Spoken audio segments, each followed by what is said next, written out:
historias de vida que son ejemplo de lucha. Y no alcanzan las palabras para contar la resistencia, la perseverancia. Hay historias que generan sensaciones. Y que contagian gritos de lucha, de ahora y siempre. Hay historias de vida que construyen memoria colectiva.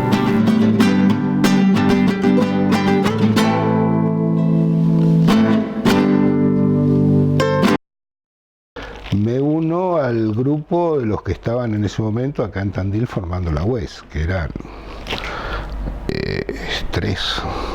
Y bueno, ahí es donde me entro a militar yo. Mis padres era como cierto rechazo, cierto cuídate, no te expongas.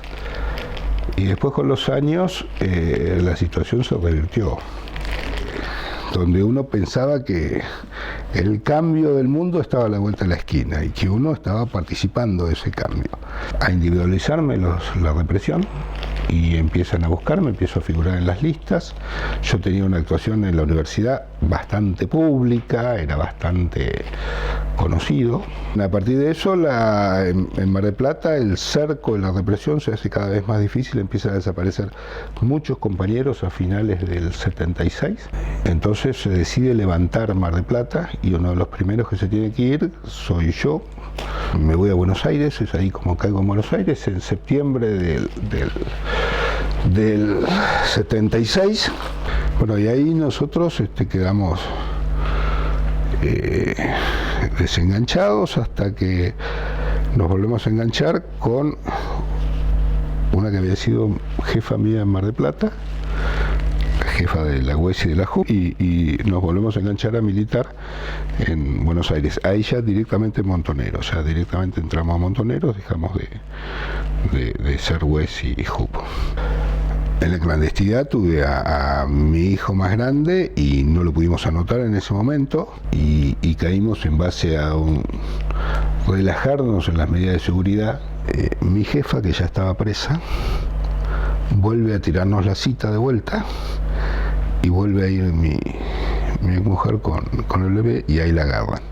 El día anterior la habían estado esperando, la habían levantado porque había llegado tarde, habían levantado la cita y lo que había abierto era así, lo que había visto era totalmente cierto. Estaba lleno de canas porque la estaban esperando a ella. Eso habrá sido 5 de la tarde, más o menos, 4 de la tarde. Llega a las 10 de la noche y no aparecen en casa y no aparecen.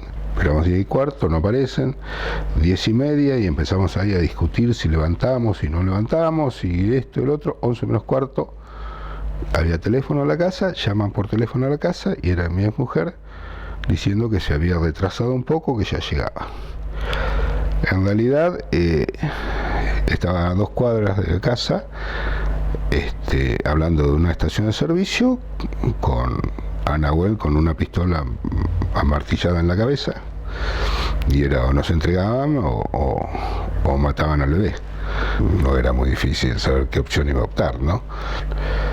El banco, que era una dependencia de la policía provincial. Nosotros caímos ahí un 28 de julio, era un lugar acomodado, reacondicionado, con mínimas detalles para funcionar como un centro clandestino.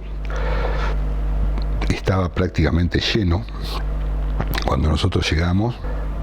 Ahí fue donde sufrí todo el proceso de interrogatorio, que fueron varios días, durísimo. Creo que en mi vida estuve tan solo como en ese momento. Bueno, a la semana nos vuelven a casar con Isabel, que quiere decir que nos juntan. El Olimpo, cuando hablamos de Banco Olimpo es lo mismo, lo que cambia son el lugar físico, después la gente es la misma. Ahí se respetaban las parejas, o sea que los que habían caído en pareja convivían en pareja. Con Isabel estuvimos algo esa semana, después estuvimos todo el tiempo juntos en la misma celda. Yo le decía, en los campos de concentración hubo vida, y hubo mucha vida. Yo engendré una hija dentro del campo. Mi hija, Maitén, la engendramos dentro del campo. se formaron parejas dentro del campo, hubo traiciones dentro del campo, hubo todo. Y todo con mucha fuerza, con mucha vitalidad. Todo. Bueno, entramos Peligroso que es esto, porque... vamos a preguntar dónde estamos nosotros. Al fondo. Ya. Sí. Donde está señalado ahí, creo que dice Quique ahí. Ahí. ¿Qué haces? Estaba ahí. Vos estabas acá. Yo estaba en esa. Lástima que no te acuerdas. Ya estabas ahí. Yo estaba ahí. 20 tenía cuando caí, cumplí 21 acá adentro. Es como que uno se aferra y se agarra a cualquier cosita que pueda significar vida y podés llegar a creer cualquier cosa. Lo de las granjas, los repres nos decían que en el país había, en el sur, en la Patagonia, se estaba haciendo una granja de resocialización y que pitos y que flautas. Y realmente vos te agarrás a cualquier cosa que significa la posibilidad de vivir, ¿viste? Porque luego de ese proceso, de esos primeros días, uno se aferra a cualquier tabla. Nosotros vivimos lo que fue el traslado del 6 de diciembre y hubo compañeros que llevaban un montón de meses acá adentro y que ya estaban quebrados en lo anímico y que ni pensaron si se iban a la muerte o no, se querían ir. Y llega un momento que anímicamente te cepilla, te desgasta de tal manera que no das más.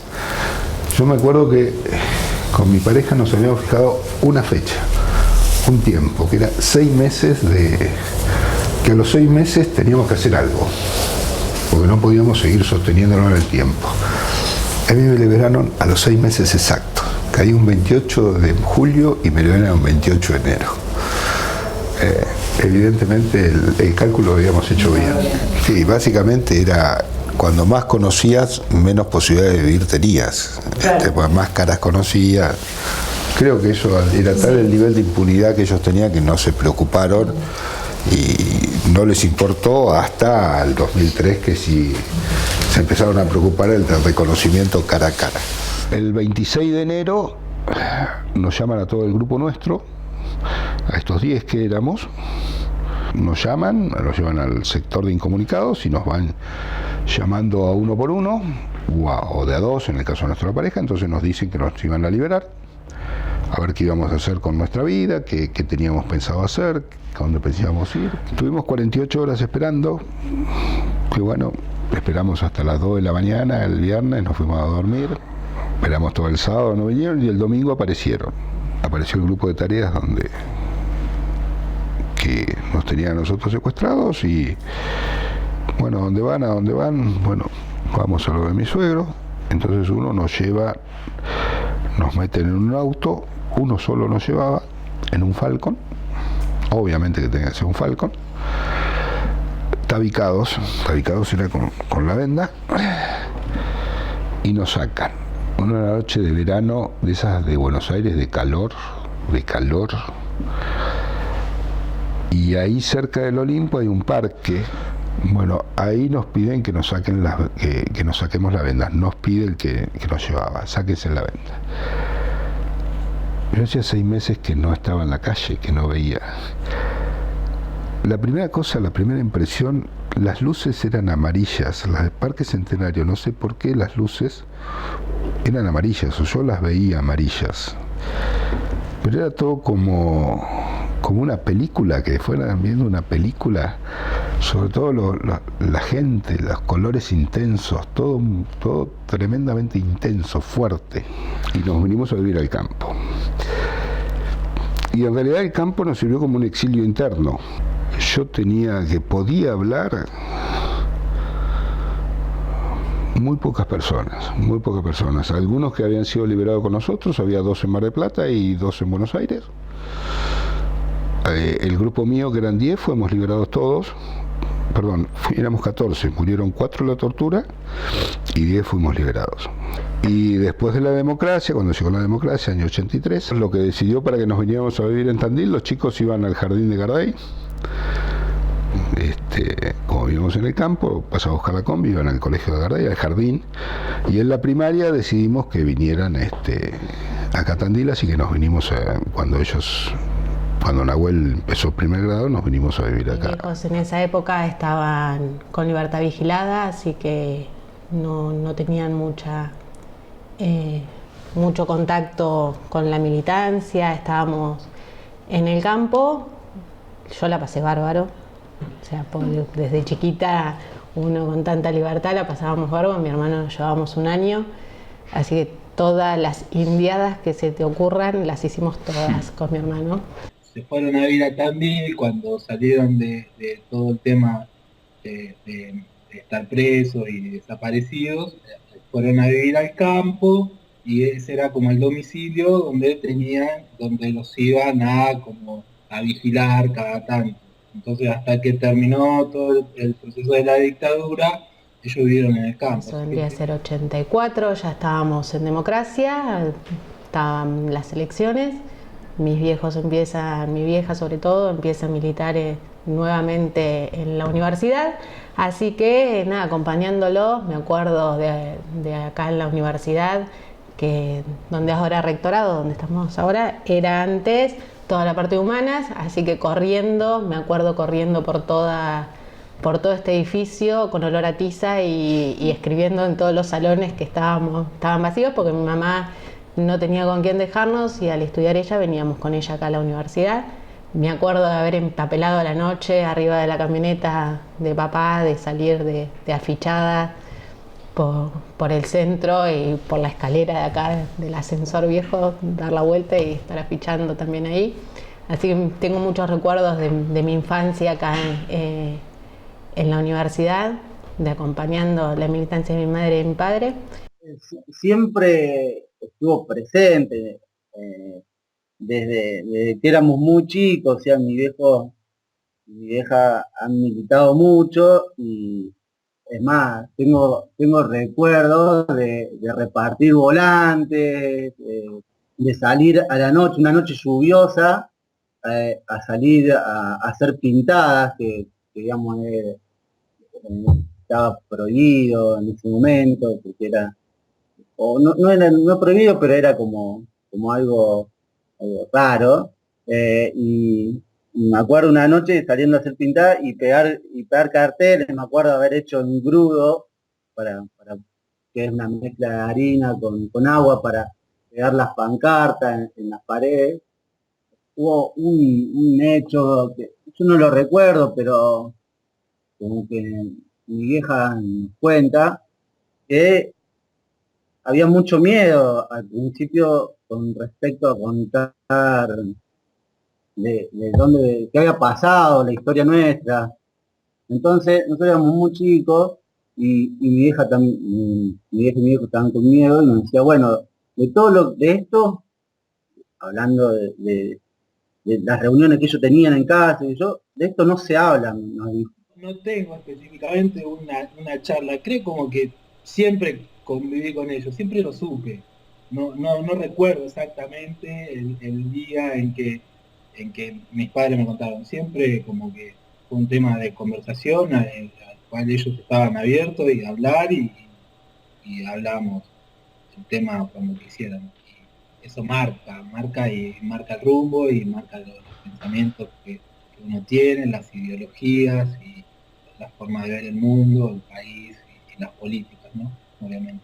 Y yo conté siempre cómo fue la historia de mis viejos, y mis viejos siempre me contaron la historia. Sí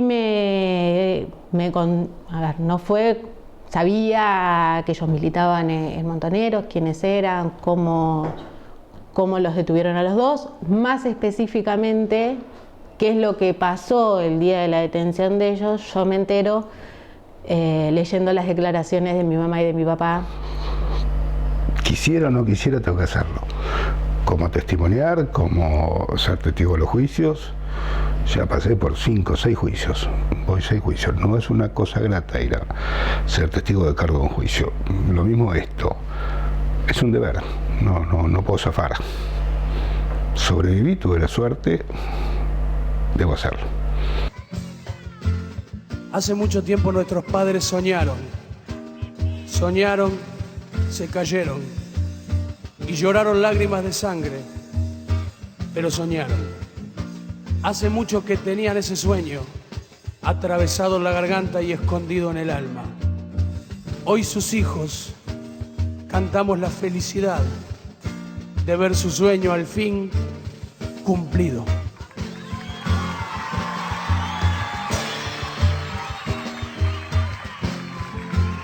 Su país les negaba el país que me habían soñado, que moría cautivo en un viejo velero encallado. Se pasaron la vida cargando el dolor en sus hombros, se le fueron los días buscando su sueño entre escombros. Pero un día la alegría de sus sueños floreció y en los ojos de mi madre se hizo luz que iluminó toda la avenida que resplandecía como un augurio de libertad. Por heridas abiertas que siguen abriendo los años, cicatrices que cubren las penas y los desengaños.